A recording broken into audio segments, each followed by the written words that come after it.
ଗହନ କଥା ନାରାୟଣ ମିଶ୍ର ଚ୍ୟାନେଲର ଆଉ ଗୋଟେ ନୂତନ ଅଧ୍ୟାୟ ଅତିଭଦ୍ର ଓ ଭଦ୍ର।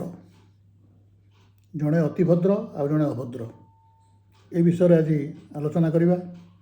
ବିଜ୍ଞ ଶ୍ରୋତା ଓ ଦର୍ଶକମାନଙ୍କୁ ସ୍ୱାଗତ କରୁଛି ମୁଁ ନାରାୟଣ ମିଶ୍ର। ବିଷୟ ନାଁ ହେଲା ଅତିଭଦ୍ର ଓ ଅଭଦ୍ର। ପ୍ରକୃତ ଭଦ୍ରଲୋକଙ୍କ ସଂଖ୍ୟା ଏ ଦେଶରେ ବହୁତ କମ୍ ଏବଂ ଏମାନଙ୍କ ସଂଖ୍ୟା ଅତି ଦ୍ରୁତ ଗତିରେ କମି ଚାଲିଛି। ଅନେକ ଜାଣିଶୁଣି ପରିସ୍ଥିତି ଚାପରେ ଅଭଦ୍ର ହେଉଛନ୍ତି ଏବଂ ଅଶିଷ୍ଟ ନୀତି ଓ ଦୁର୍ବ୍ୟବହାର ଅଭ୍ୟାସ କରୁଛନ୍ତି। ପଛରେ ଅଭଦ୍ର ହେଉଥିବା ଲୋକେ ଅର୍ଦ୍ଧଶିକ୍ଷିତ ବ୍ୟକ୍ତି। ସମାଜରୁ ନ୍ୟାୟ ପାଇବାକୁ ବାରମ୍ବାର ଚେଷ୍ଟା କରି ଯେଉଁମାନେ ବିଫଳ ହେଉଛନ୍ତି ସେମାନେ ହିଁ ଅଭଦ୍ର ହେବାକୁ ବାଧ୍ୟ ହେଉଛନ୍ତି। କିନ୍ତୁ ଅତିଭଦ୍ରମାନେ ଉନ୍ନତ ଶ୍ରେଣୀର। ଏମାନେ ପରିବାରରୁ ଶିଖି ବା ନିର୍ଦ୍ଦିଷ୍ଟ ଯୋଗ୍ୟତା ହାସଲ କଲା ପରେ ଅତିଭଦ୍ର ବୋଲି ନିଜକୁ ପ୍ରମାଣ କରିବାକୁ ଚେଷ୍ଟା କରୁଛନ୍ତି। ଅତିଭଦ୍ର ଓ ଅଭଦ୍ର ଉଭୟଙ୍କର ସାଧାରଣ ଲୋକଙ୍କ ପ୍ରତି ବ୍ୟବହାର ସମାନ ହେଲେ ମଧ୍ୟ ଆମ ଶାସନ ଆଉ ବିଚାର ବିଭାଗ କେବଳ ଅଭଦ୍ରମାନଙ୍କୁ ହିଁ ଦଣ୍ଡ ଦିଏ। ଅତିଭଦ୍ରମାନେ ପ୍ରାୟତଃ ଦୋଷୀ ସାବ୍ୟସ୍ତ ହୁଅନ୍ତି ନାହିଁ, ହେଲେ ବି ଟଙ୍କା ପଇସା ଆଉ କ୍ଷମତା ବଳରେ ଦଣ୍ଡ ପାଇବାରୁ ମୁକ୍ତି ପାଇଯାଆନ୍ତି, ତଳ କୋର୍ଟରେ ହେଉ ବା ଉପର କୋର୍ଟରେ ହେଉ।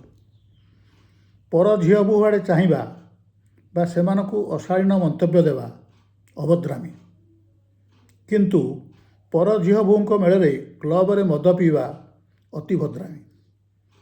କାହାର କଲମ, କଦଳୀ କାନ୍ଦି ବା ଲୁଗାପଟା ବା ଫୁଲ, ଏମିତିକି ଲୁଗାପଟା ନ କହି ଲୁଚେଇ ଆଣିବାରେ ଅଭଦ୍ରାମୀ ବୋଲି ଆମେ କହୁ।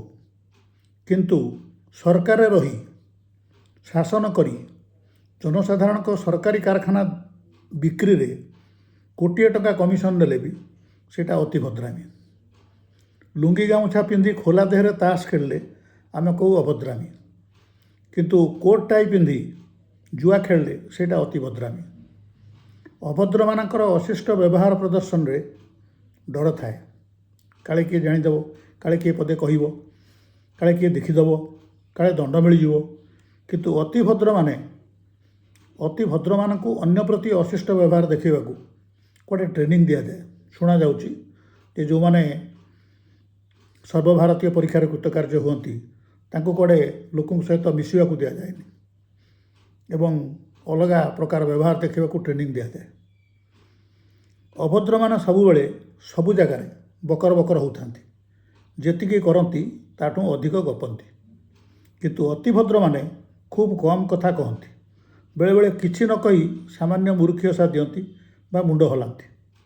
ଏମାନେ ଯେତିକି କହନ୍ତି, ଅତିଭଦ୍ରମାନେ ଯେତିକି କହନ୍ତି ତାଠାରୁ ଯଥେଷ୍ଟ ଅଧିକା କରନ୍ତି। କାହାର ଭଲ ନ କଲେ ବି ଯଥେଷ୍ଟ କ୍ଷତି କରାଇ ଦେବାରେ ବା କାହାକୁ ତଳିତଳାନ୍ତ କରିବାରେ ଏମାନେ ଧୁରନ୍ଧର। ଅଭଦ୍ରମାନେ ନିଜ ଭାଇ ବନ୍ଧୁ କୁଟୁମ୍ବଙ୍କର ସମ୍ପତ୍ତି ବାଡ଼ିରୁ ବଳ ପ୍ରୟୋଗ କରି କିଛି ଖାଇଯାଆନ୍ତି ଏବଂ ଧରା ପଡ଼ିଲେ ସୁଧ ସହ ଫେରାନ୍ତି।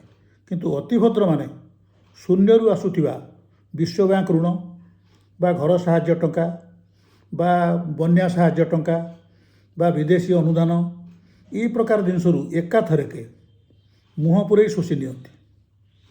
ଅତିଭଦ୍ରମାନେ ଏହିସବୁ ଯେଉଁ ଉପରୁ ଆସୁଥାଏ ଟଙ୍କା ସର୍ବସାଧାରଣଙ୍କ ପାଇଁ, ସେଥିରୁ କେତେ ଖାଇବେ ତାର କିଛି ଇୟତ୍ତା ନଥାଏ, ଯେତେ ପାରନ୍ତି ଖାଇଯାଆନ୍ତି ଏବଂ ଧରା ପଡ଼ିବା ଏମାନଙ୍କ ଜାତକରେ ନାହିଁ।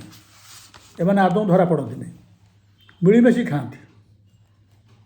ସେ ସଚିବ ହୁଅନ୍ତୁ, ମନ୍ତ୍ରୀ ହୁଅନ୍ତୁ ବା ନିର୍ଦ୍ଦେଶକ ହୁଅନ୍ତୁ, ବହୁତ ବଡ଼ ବଡ଼ିଆ ପୋଷ୍ଟ ସବୁ ଯେଉଁମାନେ ଅଛନ୍ତି, ସେମାନେ ଏ ବନ୍ୟା କ୍ଷୟକ୍ଷତି ପାଇଁ ସରକାରଙ୍କ ତରଫରୁ, ଗଭର୍ଣ୍ଣମେଣ୍ଟ ଅଫ୍ ଇଣ୍ଡିଆ ତରଫରୁ ହେଉ ବା ବିଶ୍ୱ ବ୍ୟାଙ୍କରୁ ହେଉ, ଯେଉଁଠୁ ବା କୌଣସି ଅନୁଦାନ ହେଉ, ଏସବୁଥିରେ ଖାଇଲା ବେଳେ ଗୋରୁ ଯେମିତି କୁଣ୍ଡା ପାଣିରେ ମୁହଁ ବୁଡ଼େଇକରି ଖାଏ, ଏମାନେ ସେମିତି ମୁହଁ ପୁରେଇ ଖାଇଯାଆନ୍ତି ଏବଂ ତାକୁ ଧରିବା ବହୁତ କଷ୍ଟ।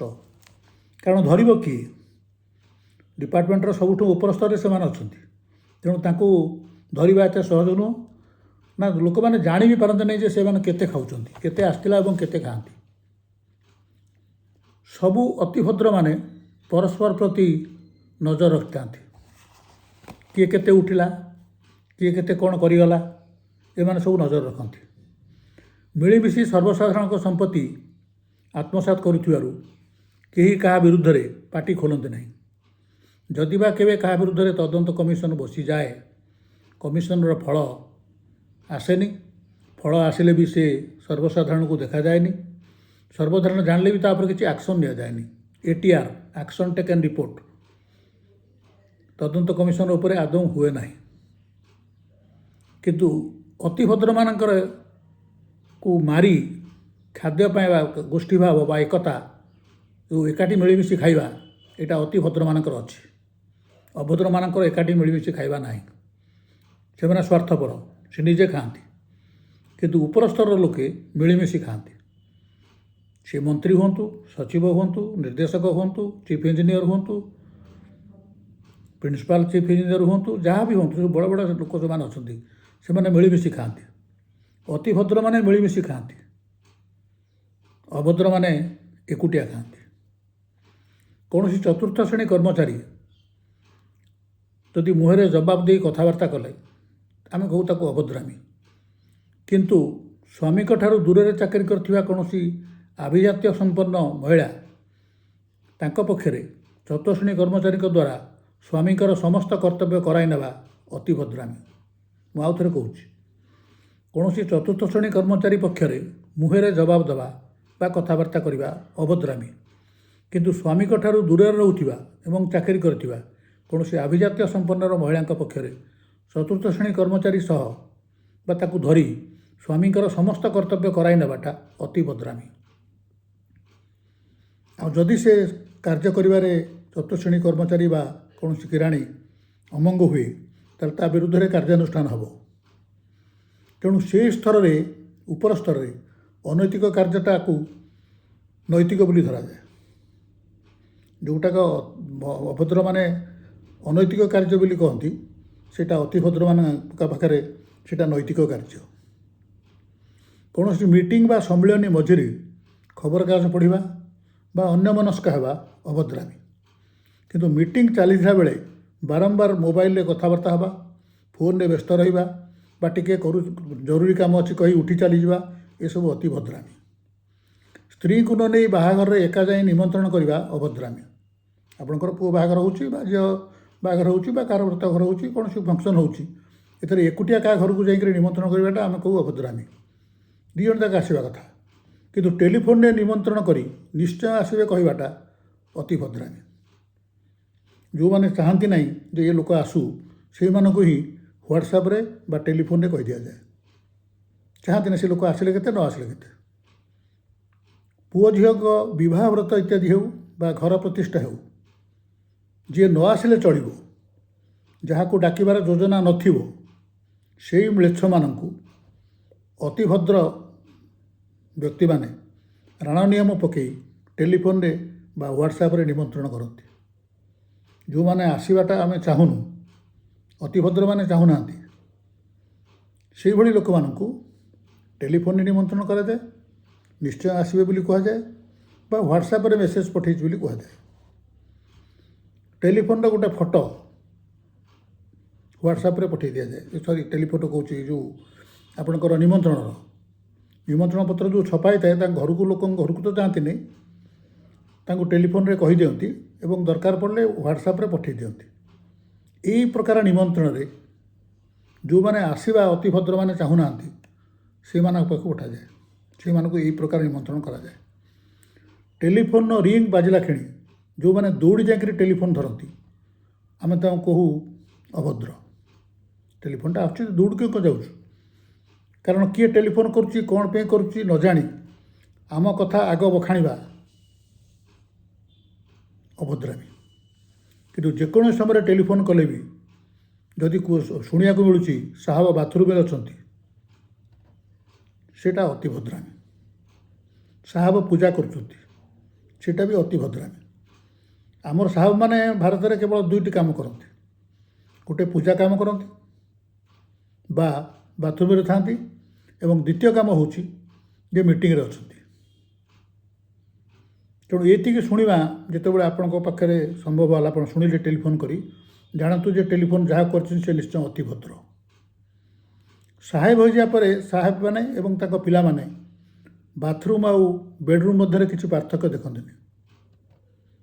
ସେମାନେ ବାଥରୁମ୍ରେ ଥଣ୍ଡା ପାଣି, ଗରମ ପାଣି ଓ ଫ୍ୟାନ୍ ସହ ଲୁଗା ବଦଳାଇବା ପାଇଁ ସବୁ ବ୍ୟବହାର କରୁଥିବା ଯୋଗୁଁ ତାଙ୍କର ବୋଧେ ଡେରି ହେବା ସ୍ୱାଭାବିକ। ଆମେ ସବୁବେଳେ ଶୁଣୁ ଟିକେ ସାହେବଙ୍କୁ ଟେଲିଫୋନ୍ ଦେବି, ଟିକେ କାମ ଥିଲା କହିବି, ସେ ବାଥରୁମ୍ରେ ଅଛନ୍ତି।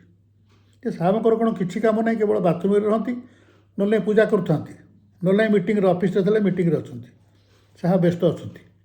ଆମେ କିନ୍ତୁ ସାଙ୍ଗେ ସାଙ୍ଗେ ଶୁଣିକିରି ତାର ଉତ୍ତର ଦେଉ।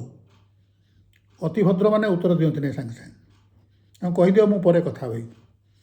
ମୂର୍ଖ ଜନସାଧାରଣ କିଛି ନ ଜାଣି ଅଯଥା ଅତିଭଦ୍ରମାନଙ୍କ ବ୍ୟସ୍ତ ଜୀବନକୁ ଠିକ୍ ଭାବେ ବୁଝିପାରନ୍ତି ନାହିଁ।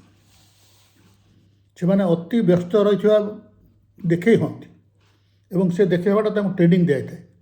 ଏ ସାଧାରଣ ଲୋକଙ୍କ ସହିତ ଏତେ ମିଶନି। ଅଭଦ୍ରମାନେ ଭଦ୍ର ହୋଇପାରିବେ, କିନ୍ତୁ ଅତିଭଦ୍ରମାନେ ସବୁଦିନେ ଅତିଭଦ୍ର ରହିଯିବେ। ସେ ଭଦ୍ର ହୁଅନ୍ତି ନାହିଁ, ସେ ଅତିଭଦ୍ର ହିଁ ରହନ୍ତି। ଭଦ୍ରଲୋକର ମୁଖା ପିନ୍ଧି ସମସ୍ତ ଅଶାଳୀନ, ବର୍ବର ଏବଂ ବେଆଇନ କାମ କରିବା ଅତିଭଦ୍ରମାନଙ୍କର ଚରିତ୍ର। ସମସ୍ତଙ୍କଠାରୁ ସମ୍ମାନ ଆଶା କରୁଥିବା ଅତିଭଦ୍ରମାନେ କେବେ ବି କାହାକୁ ସମ୍ମାନ ଦେବା ଶିଖନ୍ତି ନାହିଁ।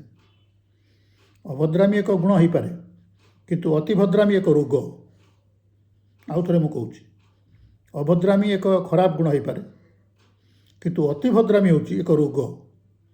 ମୁଖା ଅଭିନୟରେ ନିପୁଣତା ହାସଲ କରିଥିବା ଅତିଭଦ୍ରମାନେ ମଝିରେ ମଝିରେ ମୁଖା ଖୋଲି ଶିଷ୍ଟାଚାର ଯଦି ନ ଶିଖନ୍ତି, ତାହେଲେ ଆଗାମୀ ଦିନରେ ସେହି ସମସ୍ତ ଭଦ୍ରମାନେ ବାଧ୍ୟ ହୋଇ ଅଭଦ୍ର ହେବେ।